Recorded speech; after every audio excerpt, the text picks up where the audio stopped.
Welcome. The name's Sesko. Pete Sesko. And you're watching the Thrift Store Rundown, a pretty Hollywood home on a budget. If you're a UK theater goer and were thoroughly delighted by Daniel Craig's fifth and final outing as the master of international espionage and the master of womanizing, but that's another story, James Bond in the 25th Bond film, No Time to Die, then you know how sorely needed that film was for UK theaters. $24 million in counting box office figures across the pond. Now, here, by the time you watch this video, the film will have already been released in American cinemas and of course on Peacock, the streaming service over there. And if those box office figures are any indication, and I haven't seen them yet because I film reviews ahead of time, then I'm sure that this film will be one of the saving graces for theaters on the decline ever since the coronavirus pandemic struck, forcing some theaters to close. Most definitely. Some needing just one glimmering, guiding light of hope for survival. And if that glimmer of light happens to be within a dark barrel of a gun that James Bond is holding, so be it. This special issue of Life magazine, which I purchased for 99 cents, recaps all 25 James Bond films, on the run with 007, from Dr. No to No Time to Die. This retailed for $13.99 in the US and $16.99 in Canada, and was on display until June 12th of 2020. It's actually an update of Life's classic edition celebrating James Bond and all of his weapons, all of the locations, all of his adversaries, and of course, all of those Bond girls who I seriously would not mind bonding with.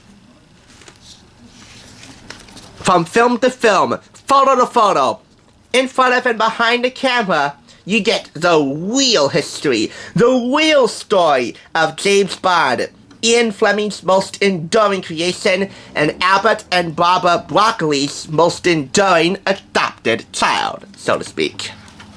We're talking about casting secrets, set secrets, costume secrets, location secrets, action, VFX secrets, post-production secrets, every secret you ever wanted to know about the making of James Bond films, finally revealed in here. Film by film, photo by photo, as well as box office figures. I love this photo, and the next photo I'm going to show you here. You see this? 1964, New York City's Times Square. The word on the street was, Bond is back.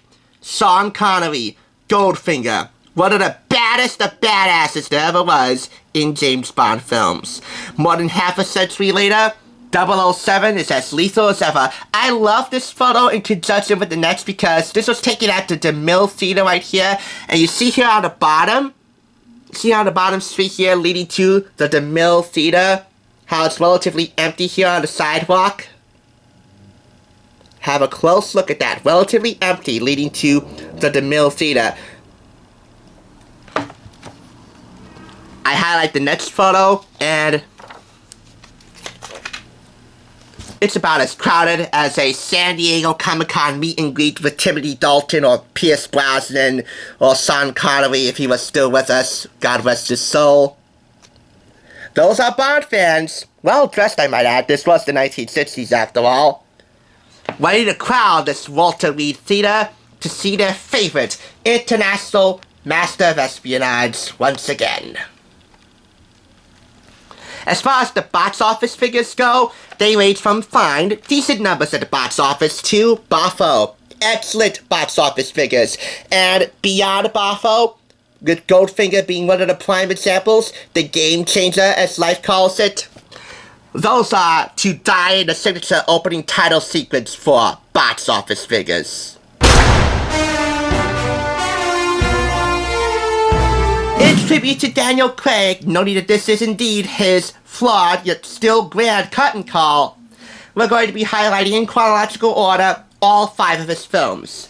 Casino Royale, Quantum of Solace, Skyfall, Spectre, and of course No Time to Die, which only gets a brief one-page mention because it wasn't released yet at the time of this magazine's publication. In the 25th Bond film, the fifth and last for actor Daniel Craig, 007's next adventure is a culmination of the intertwining threads introduced in the previous 4 films. So suffice it to say, Daniel Craig definitely had the time of his life as James Bond. The plot begins after Bond has left Spy World behind at the end of Spectre. In No Time to Die, 007 is lured back into the spy game when his old CIA pal, Felix Leiter, played by Jeffrey Wright, asked him for help. Since he really wouldn't advocate a female James Bond, how about all you ladies out there dress up as a female James Bond for Halloween and pay some homage to Daniel Craig or any other of the previous Bond actors? I mean, if you don't develop a crush on him thanks to this photo in particular, how will you develop a crush on James Bond? It's not unhealthy to do so. Above and beyond that, and the mixture of black and white and color photography as a whole throughout the entire special issue here, it has truly earned the full-on 5 out of 5 rating. If you haven't bonded with James Bond yet, well then now's the time to do so, because this magazine will certainly leave you shaken and stirred. Thanks for watching. TSR will return on the Thrift side.